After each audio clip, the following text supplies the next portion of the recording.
Bonjour à tous et bienvenue dans cette nouvelle vidéo de la chaîne Apps & Productivité by Action Agile. Aujourd'hui, nous allons découvrir la nouvelle fonctionnalité que sont les espaces d'équipe qui a été publiée par Notion dans sa version 2.18 il y a désormais une semaine, plus ou moins 10 jours en fonction de quand elle a été ouverte chez vous.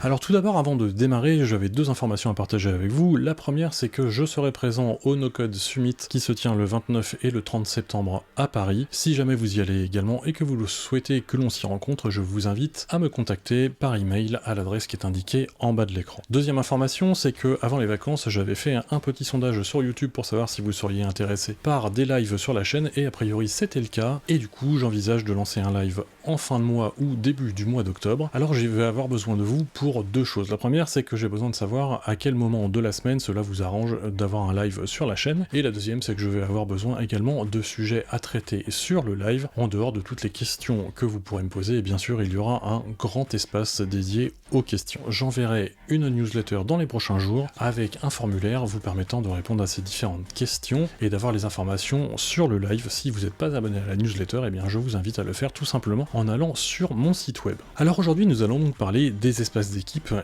qui est une fonctionnalité qui avait été annoncée lors de la conférence Block by Block 2022 sur laquelle j'avais fait une vidéo précédente. Cette nouvelle fonctionnalité va vous permettre de réorganiser vos espaces de travail de manière différente. Toutefois, il faut noter que ces organisations sont utiles pour des espaces de travail dans lesquels vous avez beaucoup de membres. Pour tous ceux qui parmi vous ont un espace de travail dans lequel ils sont le seul membre, très clairement la fonctionnalité n'a aucun intérêt. En revanche, pour ceux parmi vous qui ont des entreprises avec plusieurs membres, alors là on commence à avoir un intérêt car ça va vous permettre d'organiser de manière plus intelligente et aussi de laisser plus de liberté aux différents membres de vos équipes. A noter toutefois que je pense qu'un certain nombre d'entre vous envisagent d'utiliser les espaces de travail pour leurs clients et pour pouvoir partager des informations avec leurs clients tels que des plannings, des documents et ainsi de suite. Alors ce sera tout à fait possible, et puis à vrai dire c'est une fonctionnalité qui est assez adaptée à ce genre de fonctionnement, mais attention, les espaces d'équipe ne peuvent être créés qu'avec des membres et non pas avec des invités. Donc cela implique que vous allez devoir soit travailler comme avant, c'est-à-dire que vous avez vos membres dans les espaces d'équipe et vous invitez des gens dedans, mais il n'y aura aucune modification avec ce que vous faisiez avant. Si vous voulez bénéficier de l'entièreté des fonctionnalités, et bien à ce moment-là vous allez devoir créer un compte membre pour chacun de vos clients, ce qui implique déjà un coût supplémentaire, et puis ce qui implique aussi que chacun de vos clients va devoir aller se créer un compte sur Notion, rentrer dedans, ce qui n'est pas toujours facile à faire avec des clients, en particulier quand ils n'ont pas l'habitude de travailler sur des outils informatiques. Mais on passe tout de suite à la découverte de cette nouvelle fonctionnalité.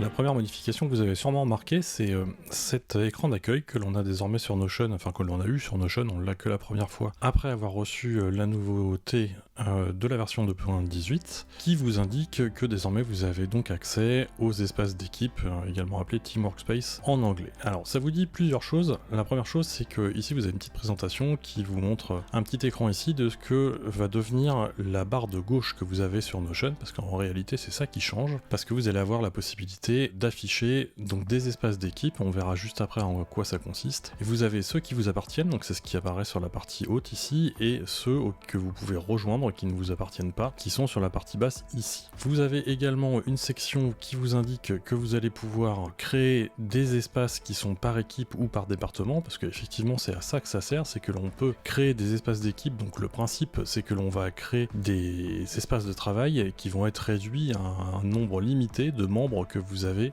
dans votre Notion. Donc par exemple vous allez pouvoir créer un espace pour une équipe donnée, donc là c'est ce qu'ils ont fait par exemple avec Engineering, ils ont toute leur équipe d'Engineering qui est dans un espace d'équipe. Vous avez en haut quelque chose qui s'appelle Secret Project, donc pour un projet particulier qui va être lancé et qui est en privé, donc qui ne va être accessible que aux membres qui ont accès à cet espace d'équipe. Et puis vous avez Design par exemple, qui peut être une communauté de pratique auquel vous donnez accès à l'ensemble de l'entreprise et qui veut rejoindre l'espace d'équipe en question, mais on verra ces cas d'usage un petit peu plus tard. Ensuite vous avez une section qui vous indique que vous allez pouvoir personnaliser vos espaces d'équipe, et donc ça effectivement, enfin la personnalisation elle est relativement limitée, elle est limitée aux droits notamment, donc savoir si c'est ouvert, c'est-à-dire que vous allez donner accès à votre espace d'équipe à l'ensemble des personnes qui sont déjà dans votre Notion d'entreprise. Si vous allez le fermer, donc c'est-à-dire que vous allez indiquer les membres qui vont accéder à l'espace d'équipe en question et personne d'autre pourra y accéder. Vous avez ensuite les espaces d'équipe qui sont closed, donc ça c'est les espaces d'équipe qui sont visibles par tout le monde, mais par contre les gens peuvent pas le rejoindre rejoindre,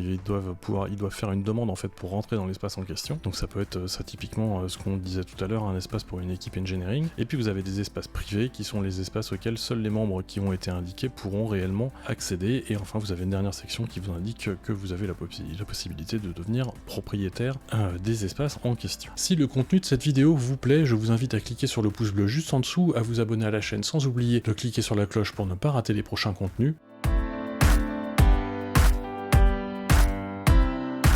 Alors comment ça se matérialise? Eh bien tout simplement, vous avez dans votre barre ici qui est à gauche, donc ça c'est mon organisation personnelle, ici j'ai tous mes projets qui sont en favoris, là j'ai mon espace d'équipe qui est Action Agile avec mes pages qui sont en dessous, et j'ai mes pages privées, donc ça c'est ce qu'on avait historiquement. Mais on va voir que désormais on peut faire des choses nouvelles dans cette organisation.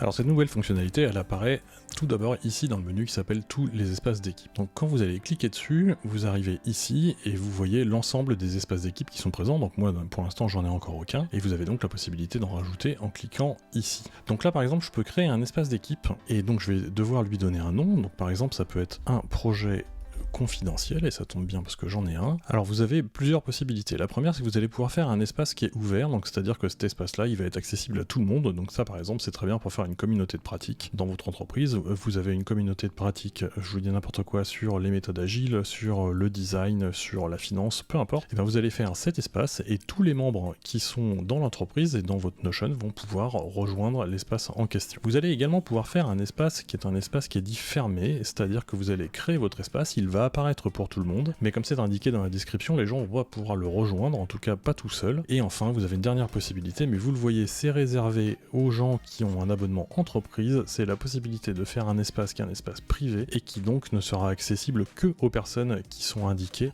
parmi les membres de l'espace en question. Donc là, vu qu'on n'a pas le choix, on va faire un espace fermé, vu que c'est mon projet confidentiel, je vais lui dire de créer un espace d'équipe. Alors ensuite, je vais devoir choisir les membres des personnes en question. Et alors là, la première problématique, c'est que par exemple ici, moi je voudrais rajouter quelqu'un qui est invité dans mon espace Notion, donc je le mets dedans et je lui dis invité. Et là, j'ai un joli message d'erreur qui me dit seuls les membres de cet espace peuvent être invités dans un espace d'équipe. Alors pourquoi ça me dit ça? Et je pense que ça va en décevoir une partie d'entre vous parce qu'il y avait un usage qui aurait été très utile. C'est que pour pouvoir accéder à des espaces d'équipe, il faut que les utilisateurs soient dans votre Notion. Ça ne peut pas être des invités, ça doit être des membres à part entière de votre Notion, et donc c'est la raison pour laquelle là, il refuse d'ajouter la personne en question dans mon projet, malheureusement. Donc ça veut dire que pour tous ceux parmi vous qui avaient envisagé d'utiliser les espaces d'équipe avec leurs clients par exemple, et bien malheureusement ce sera pas possible, vous allez devoir les faire rentrer comme étant membres de votre entreprise, et ça pose différents problèmes, on va voir pourquoi après. Alors on va ajouter un autre membre, donc pour le coup je me suis rajouté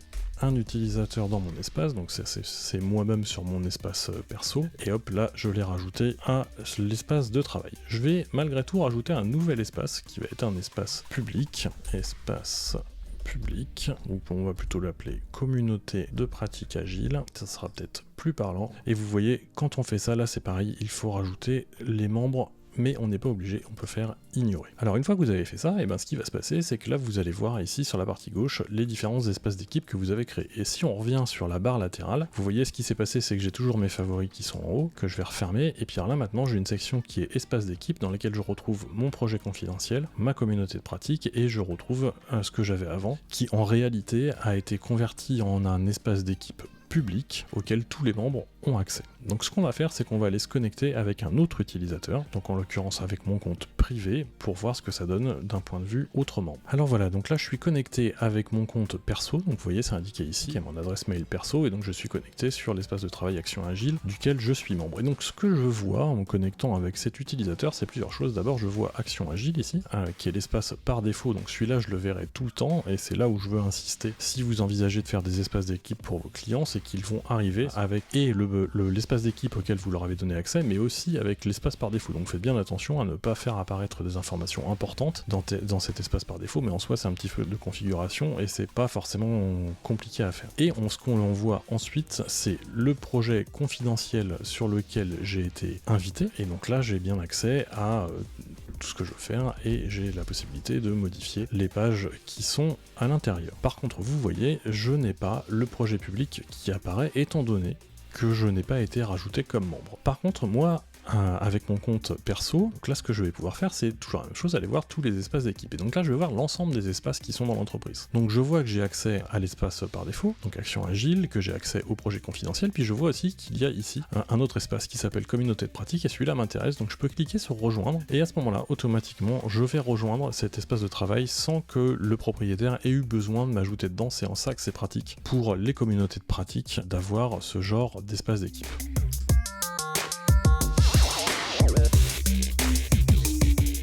Alors comment réorganiser ces pages maintenant qu'on a cette fonctionnalité d'espace d'équipe? Et parce que je vous propose de faire, c'est que moi je vais réorganiser mon propre espace de travail grâce à ces nouvelles fonctionnalités. Alors mon espace de travail, donc qui est essentiellement ce qui est ici sur Action Agile Corporate, en dessous j'ai plusieurs choses. J'ai une page ici qui est Corporate, et donc ça c'est la page d'accueil pour l'entreprise en elle-même, donc pour les salariés. J'ai les modèles Notion qui est la page que je partage avec tous ceux qui sont abonnés à la newsletter qui donne accès au template. Action Agile, c'est mon site web qui est motorisé derrière par Super.so, j'ai fait une vidéo sur le sujet que je vous invite à regarder, et les dashboards, ça c'est les dashboards que moi j'utilise de manière personnelle, c'est la page d'accueil en fait que j'ai tous les jours et qui m'affiche mes différents KPI, mes tâches, mes projets, mes calendriers et ainsi de suite. Et enfin ici j'ai une page qui s'appelle CDB qui est un projet confidentiel que pour l'instant je partage avec des invités. Donc pour bien faire, et si on veut faire quelque chose d'intelligent, la page corporate il faudrait qu'elle devienne elle aussi un espace d'équipe. Alors ça vous avez la possibilité de le faire ici en cliquant sur les 3 petits points à côté de la page et vous faites transformer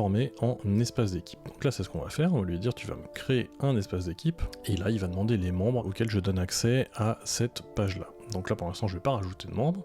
À voir que vous avez plusieurs choses. Déjà, vous avez la possibilité de modifier l'icône de votre espace d'équipe ici, vous avez la possibilité d'en modifier le nom, d'y ajouter une description. Bien sûr, vous pouvez ajouter des membres. À noter que là, en haut, vous avez la possibilité de définir ce qui va être l'espace d'équipe par défaut. Alors important, parce que l'espace d'équipe par défaut, c'est l'espace d'équipe auquel tous les nouveaux membres auront accès quoi qu'il arrive. Alors là, étant donné que c'est le corporate et que potentiellement j'ai des membres qui font pas partie de l'entreprise, je vais pas mettre ça en espace par défaut. Et enfin, ensuite, vous pouvez déterminer le type d'espace que c'est, donc selon les droits dont on a discuté avant. Alors à noter quand même qu'on peut ajouter quelques restrictions, c'est-à-dire que vous pouvez dire qui a les autorisations pour inviter d'autres membres à l'intérieur de l'espace d'équipe, donc c'est ici que ça se change, et donc c'est soit uniquement le propriétaire, soit les membres de l'espace en question. De la même manière, vous avez la possibilité de savoir qui peut aller modifier les espaces d'équipe, donc ce que là on est en train de faire, et c'est comme tout à l'heure, c'est soit les propriétaires uniquement, soit les membres. Et donc comme je ne suis pas en forfait entreprise, eh bien je n'ai pas accès à la partie privée, et bien sûr on me rappelle combien ça coûte. Et enfin sur la sécurité, vous avez des fonctionnalités mais qui là aussi sont réservées au forfait entreprise, et qui sont les fonctionnalités qui permettent de désactiver les invités, de désactiver l'export du fichier, et de ne pas permettre aux membres de l'équipe de partager publiquement sur internet, ce qui peut être important quand vous partagez des données qui sont des données confidentielles. Donc une fois que j'ai fait ça, là vous voyez j'ai mon espace corporate qui est apparu ici, avec toutes mes pages corporate qui étaient avant dans ici Action Agile, et qui là apparaissent dans un espace d'équipe à part entière. Alors ensuite j'ai également mon site web. Alors en réalité mon site web, étant donné que c'est quelque chose de public mais je ne veux pas que ce soit modifiable par d'autres personnes que les salariés de l'entreprise, eh bien je pourrais décider de le mettre dans la partie corporate. Sauf qu'il va quand même me falloir un espace d'équipe par défaut, et donc je peux considérer que celui-là c'est l'espace d'équipe par défaut, donc je vais le transformer en espace d'équipe. Une fois que j'ai fait ça, dans la partie membre, je vais pouvoir lui dire que cet espace et mon espace par défaut. Donc là ce qu'il a fait, vous voyez, c'est qu'il a rajouté automatiquement les autres membres de mon organisation à l'espace par défaut, ce qui est assez normal. Et étant donné que je ne veux pas que tout le monde vienne modifier mon site web, ce que je vais faire, c'est que je vais passer les autorisations pour tous les membres à uniquement sur de l'affichage. Donc là voilà, donc là ça y est, c'est fait, vous voyez, j'ai mon espace Action Agile, j'ai mon espace Corporate, et puis j'ai mes anciennes pages qui sont toujours là. Alors mes anciennes pages, qu'est-ce qu'on va en faire? Et ben là c'est pareil, il faut réfléchir à, en fonction de cette nouvelle organisation, il faut réfléchir à là où vont aller les pages en question. Alors mes dashboards, ils ont pour vocation à afficher mon activité qui est paramétrée dans Notion, et donc ce que je vais faire, c'est que je vais les déplacer dans l'espace d'équipe Corporate. Donc pour faire ça, vous cliquez sur déplacer la page, et là je vais lui dire tu me mets ça dans Corporate. Et vous voyez, ce qui s'est passé, c'est que mon dashboard apparaît désormais dans Corporate. Donc j'ai mon ancienne version de dashboard, ce que vous avez vu, je suis en train de le refaire, qui va lui aussi partir dans le Corporate. Hop. Les modèles Notion. Alors les modèles Notion, c'est quelque chose qui est accessible à tout le monde. Donc ça pour le coup, je vais plutôt le mettre dans l'espace par défaut, donc c'est-à-dire dans l'espace Action Agile public, comme ça tout le monde y aura accès. La sandbox, de la même manière, c'est accessible à tout le monde, donc ça aussi je vais le mettre dans l'espace Action Agile public. Et enfin il me reste mon fameux projet confidentiel, et bien lui j'aurai tout intérêt à en faire là aussi un espace particulier, qui sera donc pas l'espace par défaut bien entendu, ça sera un espace fermé et j'y donnerai accès aux membres quand j'ai envie de le faire et donc il apparaît effectivement bien là. Donc là vous voyez maintenant ce qui se passe, c'est que je n'ai plus que les espaces que je viens de créer, j'ai mon ancien espace qui s'appelait Action Agile Corporate qui est ici mais qui désormais est vide, donc celui-là je vais pouvoir le supprimer, donc je vais devoir retaper le nom de l'espace pour le supprimer, enfin en réalité pour l'archiver, et là maintenant je n'ai plus accès qu'à mes espaces tels que je les ai paramétrés. Et donc si on se reconnecte avec mon deuxième utilisateur pour voir à quoi il a accès, donc vous voyez il a accès à l'espace d'équipe Action Agile public que l'on a créé tout à l'heure, et donc quand je vais dedans, j'ai accès effectivement à la page de mon site web, sauf que elle n'est effectivement pas modifiable étant donné que j'ai réduit les accès. Par contre, si je vais sur les autres espaces d'équipe auxquels mon utilisateur a les accès, et là je peux toujours faire des modifications. Alors à noter tout de même que vous voyez ici, j'ai aussi quelque chose qui s'appelle page partagée. Alors ça c'est des pages que j'ai dans mon espace de travail que j'avais partagé avec cet utilisateur-là au moment où il était invité. Donc ces pages-là, qui ne sont pas des espaces d'équipe parce que c'est des partages uniquement sur certaines pages, sont accessibles dans cette section qui s'appelle page partagée. Alors honnêtement, je pense que cette section n'a plus beaucoup d'intérêt désormais qu'on a ce fonctionnement en espace d'équipe, donc je pense que ça aurait tout intérêt à être supprimé. Dernière information, c'est que quand vous allez avoir paramétré tous vos espaces d'équipe, une fois que vous allez dans paramètres et membres, donc ici vous avez la liste des utilisateurs qui sont dans votre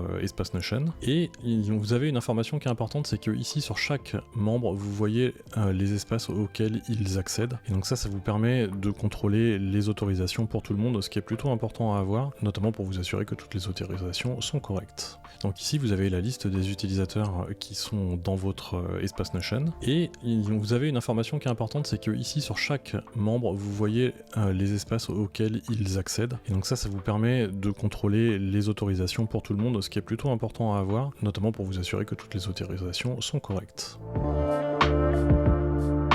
Cette vidéo est maintenant terminée, j'espère qu'elle vous aura plu, et si c'est le cas, je vous invite à cliquer sur le pouce bleu juste en dessous, ou à vous abonner à la chaîne sans oublier de cliquer sur la cloche pour ne pas rater les prochains contenus. Ces espaces d'équipe, comme je le disais en introduction, sont quand même dédiés à des espaces Notion qui sont de bonne taille, et donc pas à des toutes petites choses. Quoi qu'il en soit, pour ceux parmi vous qui ont des gros espaces Notion, j'espère que vous aurez pu découvrir comment cette fonctionnalité fonctionne et que cela va vous inspirer. Sur ce, je vous dis à lundi prochain pour une nouvelle vidéo.